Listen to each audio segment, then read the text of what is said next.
Have you ever been caught off guard when someone from your past reaches out, wanting you back? Those feelings rush in, and maybe they hurt you. Maybe they didn't value you, but now they want another chance. It's like a wave crashing back onto the shore, pulling you in again with the same intensity. But here's the truth. Not every wave deserves to be embraced. It's a moment where your heart says one thing, but your mind says another. Deciding which path to follow can be challenging. But here's the thing. You don't have to decide based on emotions alone. What if you could approach this with wisdom and clarity? In today's video, we're going to explore 8 questions to ask when they want you back. These questions are inspired by Stoic principles, helping you navigate this emotional moment with strength, reflection, and control. Let's dive in and find out how you can make the best decision for your future. 1. Why did you leave? You stare at them, searching for answers in their eyes. Why did you leave? It's a simple question, yet the answer holds the weight of your entire past. Were they confused? Immature? Scared of commitment? Or did they walk away because they thought you weren't enough? The truth is, people don't leave without a reason. But the real question is, do they even understand why they did? A Stoic knows that understanding the past is crucial, not for dwelling, but for clarity. If they can't give you an honest answer, how can you trust their return? If they blame you, shift responsibility, or give vague excuses, it's a red flag. Don't let emotions cloud your judgment. Marcus Aurelius taught us to stay true to reason and reflect on the impact of others' actions before rushing into decisions. Their answer will reveal everything, whether this is real or just another cycle waiting to repeat. 2. What has truly changed since then? They say they've changed, but how do you really know? People don't just transform overnight. Change takes time, effort, and deep self-reflection. If they're coming back claiming to be different, ask, what's really changed? Have they worked on their issues, faced their own demons, or are they just trying to fill the hole you left? You deserve more than promises. You deserve someone who's willing to show you real, consistent growth. Don't fall for the "I've changed" story unless they can back it up with real actions. Words can be empty. Their actions will tell you the truth. Don't let yourself be fooled by a familiar face. You deserve the person who's genuinely become better, not just the one who's lonely and seeking comfort. 3. Are you back because you love me or because you're lonely? You need to face this truth.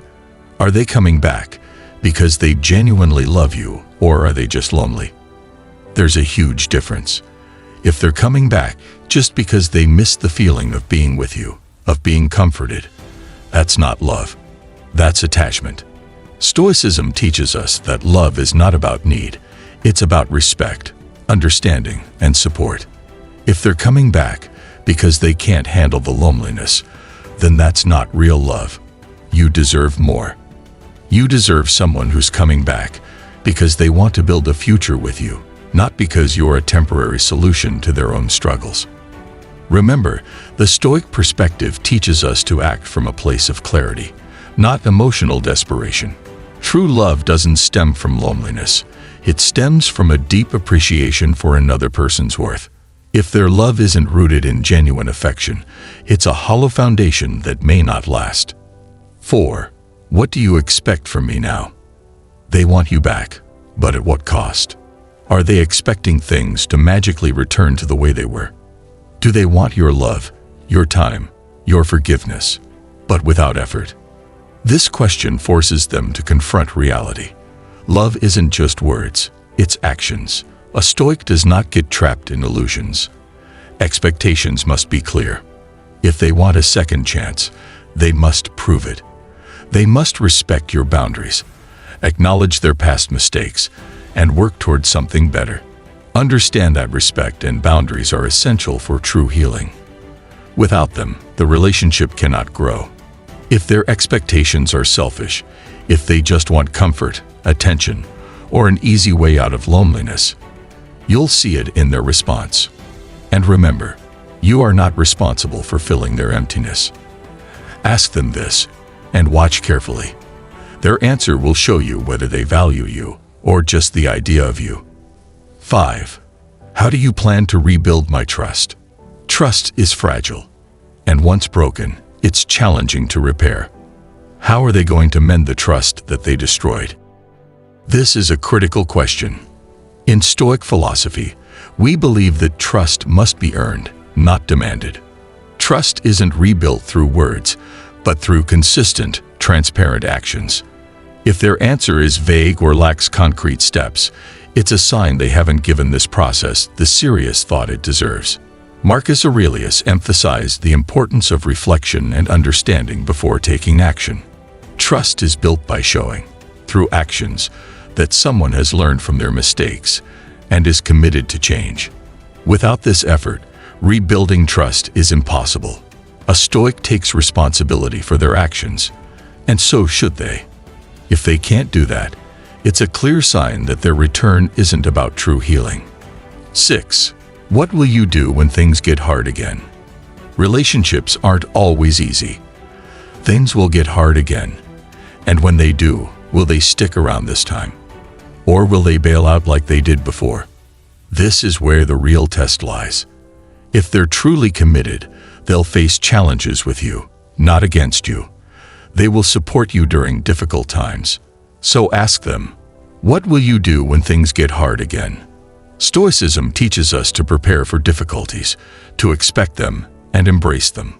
You need someone who is ready to endure the hard times with you, not someone who's only in it for the good moments. 7. Are you prepared to take full accountability for your actions? Accountability is hard. It's not easy to own up to our mistakes, but it's necessary for growth. Are they prepared to take full accountability for what they did? If they're still blaming you or the circumstances for their past actions, then they're not ready for a real relationship. Stoicism teaches us that we must own our actions, no matter how hard it is.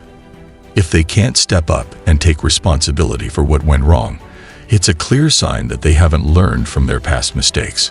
Accountability is the foundation of any meaningful change, and without it, nothing will improve. If they're not ready to take responsibility, then maybe it's best to let them go. 8. What do I truly want? And now, the hardest question of all. What do you truly want? In all this mess, in all this pain, what does your heart really desire? Is it love, healing, and growth?